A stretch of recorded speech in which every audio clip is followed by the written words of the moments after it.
Assalamualaikum warahmatullahi wabarakatuh. Selamat datang di channel Leo Channel yang tentunya akan membahas berbagai topik dan materi seputar geografi. Yuk kepada anak-anak bapak sekalian, semangat terus dalam belajar geografi. Karena dengan belajar geografi, kita dapat mengetahui berbagai kehidupan di permukaan bumi. Salam geografi, yuk mari jaga kelestarian bumi. Di mana permasalahan kependudukan merupakan permasalahan yang dihadapi oleh setiap negara, baik negara dengan jumlah penduduk usia muda yang banyak seperti di negara Cina dan Indonesia, maupun negara dengan jumlah penduduk usia tuanya yang lebih banyak seperti di negara Jepang dan negara Jerman. Penduduk tentu akan mempengaruhi perencanaan pembangunan dari suatu negara. Indonesia sendiri merupakan negara yang memiliki jumlah penduduk terbesar keempat di dunia. Selain jumlah penduduknya yang besar, luasnya wilayah negara Indonesia serta tidak meratanya penduduk membuat Indonesia semakin banyak mengalami permasalahan terkait dalam hal kependudukan. Untuk lebih jelasnya, yuk sama-sama kita belajar tentang konsep penduduk dan kependudukan. Penduduk adalah warga negara Indonesia dan warga negara asing yang bertempat tinggal di Indonesia. Jadi, apakah kependudukan itu?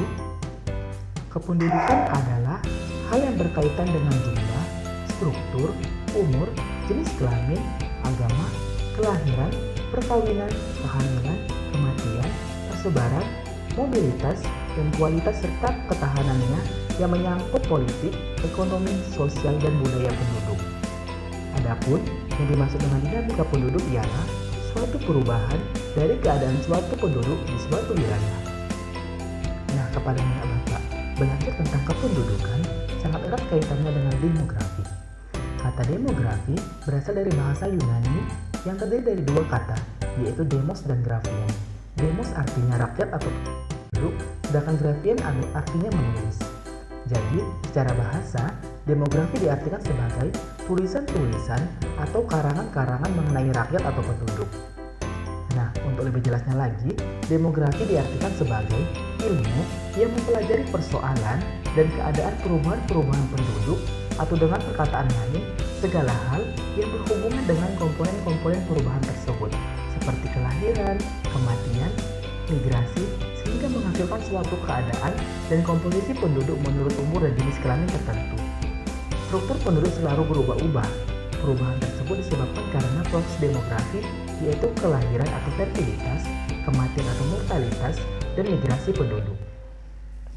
Nah, kepada anak bapak, kita akan mempelajari salah satu proses demografi yang mempengaruhi struktur pendudukan, yaitu kelahiran atau fertilitas.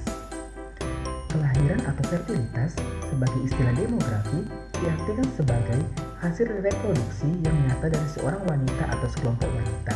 Dengan kata lain, fertilitas menyangkut banyaknya bayi yang lahir hidup.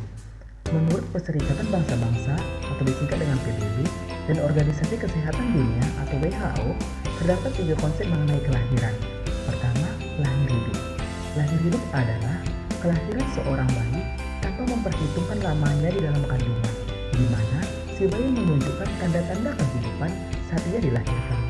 Kedua, lahir mati adalah kelahiran seorang bayi dari kandungan yang berumur paling sedikit 28 minggu tanpa menunjukkan tanda-tanda kehidupan pada saat dilahirkan.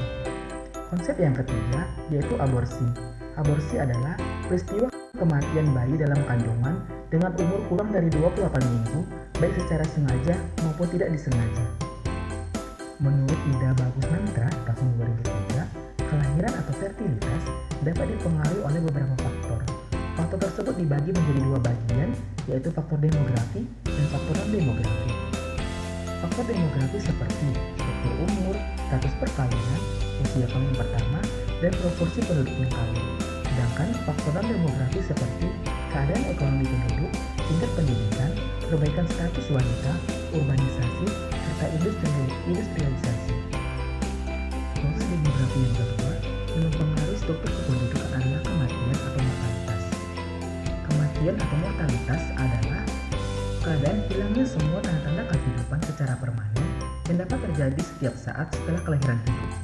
Kematian dapat menimpa siapa saja, baik usia tua atau usia muda, kapan saja dan di mana saja.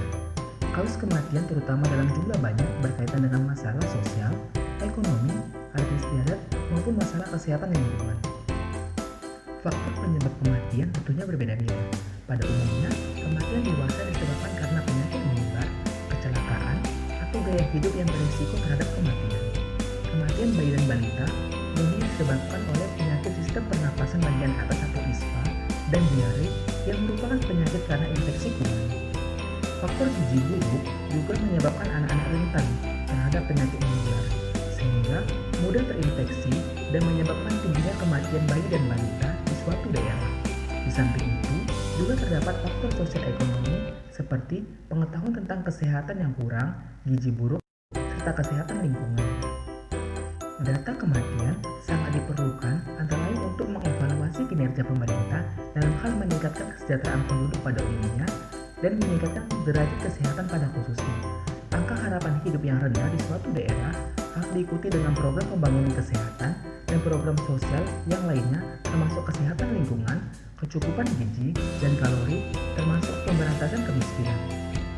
Nah, kepada bapak sekalian, setelah tadi kita membahas tentang kelahiran atau fertilitas dan kematian atau mortalitas, maka ada satu lagi proses demografi mempengaruhi struktur kependudukan, yaitu mobilitas penduduk atau migrasi penduduk.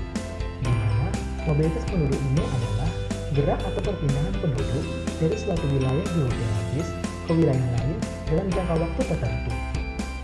Di mana batas wilayah tersebut umumnya digunakan batas administrasi seperti batas provinsi, kabupaten, kecamatan, kelurahan, atau batas desa. Terdapat dua kategori mobilitas, yaitu mobilitas permanen dan mobilitas non-permanen. Mobilitas permanen adalah perpindahan penduduk dari suatu wilayah ke wilayah lain dengan tujuan untuk menetap. Secara umum, mobilitas permanen yang terjadi di Indonesia yakni mobilitas atau migrasi internasional dan migrasi internal. Migrasi internasional adalah proses perpindahan penduduk dari satu negara ke negara lain. Migrasi internasional dibedakan menjadi tiga macam, yaitu imigrasi adalah perpindahan penduduk dari negara lain ke negara tertentu untuk tujuan menetap. Yang kedua, emigrasi, yaitu perpindahan penduduk dari tanah air sendiri ke negara lain untuk tinggal menetap di sana. Yang ketiga, remigrasi, adalah perpindahan penduduk yang kembali ke tanah airnya atau negara asalnya. Sementara itu, migrasi internal merupakan perpindahan penduduk dari suatu wilayah ke wilayah lain dalam satu negara. Migrasi internal ini dibagi menjadi dua, yaitu urbanisasi dan transmigrasi. Urbanisasi adalah perpindahan penduduk dari desa ke kota kecil atau ke kota yang lebih besar.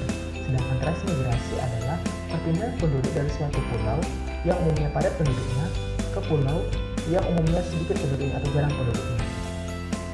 Daerah tujuan transmigrasi di Indonesia biasanya ke Pulau Papua, Kalimantan, atau Sumatera. Adapun mobilitas penduduk yang kedua adalah mobilitas non-permanen. Mobilitas non-permanen adalah perpindahan penduduk dari suatu tempat ke tempat lain dengan tujuan tidak menetap atau bersifat sementara waktu. Mobilitas non-permanen ini dibedakan menjadi dua macam, yaitu komutasi dan sirkulasi. Komutasi merupakan bentuk mobilitas penduduk yang permanen secara ulang-alik atau pergi pulang tanpa menginap ke tempat yang dituju.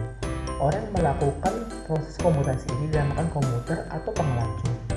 Sedangkan sirkulasi merupakan mobilitas penduduk non-permanen tetapi sempat menginap di tempat yang dituju.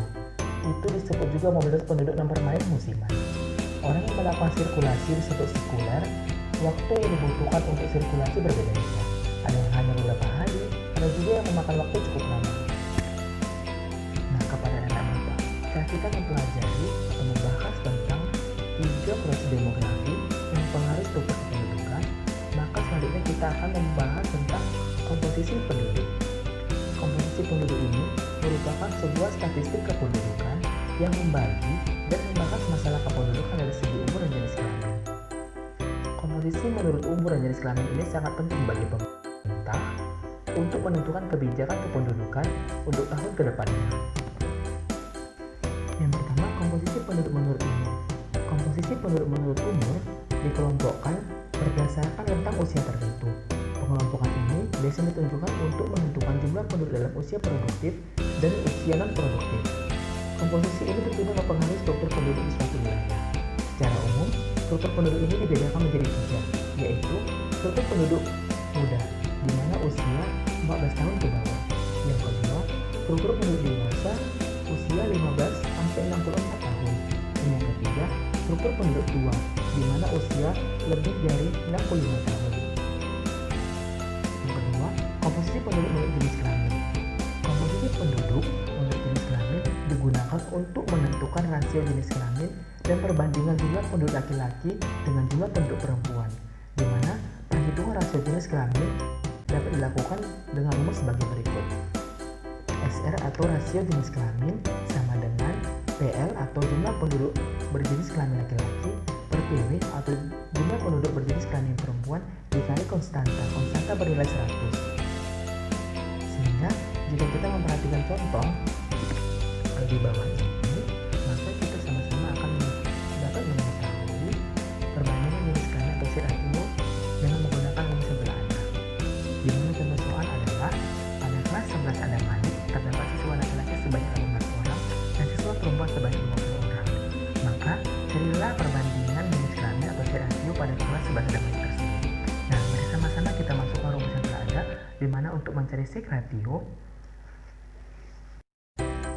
sama dengan jumlah siswa berjenis kelamin laki-laki per jumlah siswa berjenis kelamin perempuan dikali konstanta yang berjumlah 100. Sehingga 18, di mana 18 ini adalah jumlah siswa berjenis kelamin laki-laki per 20, di mana 20 ini adalah jumlah siswa berjenis kelamin perempuan dikali 100. Sama dengan 18 dibagi 20 sama dengan 0,9 dikali 100. Sehingga dapatlah rasionya adalah 90. Apa maksud dari 90 ini? Maksud dari 90 ini adalah jika terdapat 100 siswa perempuan dalam kelas ada Malik, 11 ada Malik, maka akan ada 90 siswa berjenis kelamin laki-laki di dalam kelas ada Malik tersebut. Seperti itulah salah satu contoh penggunaan rumus untuk mencari ratio. Demikianlah video pembelajaran yang Bapak sampaikan. Semoga materi yang telah tersampaikan dapat bermanfaat. Bapak ucapkan terima kasih. Wassalamualaikum warahmatullahi wabarakatuh.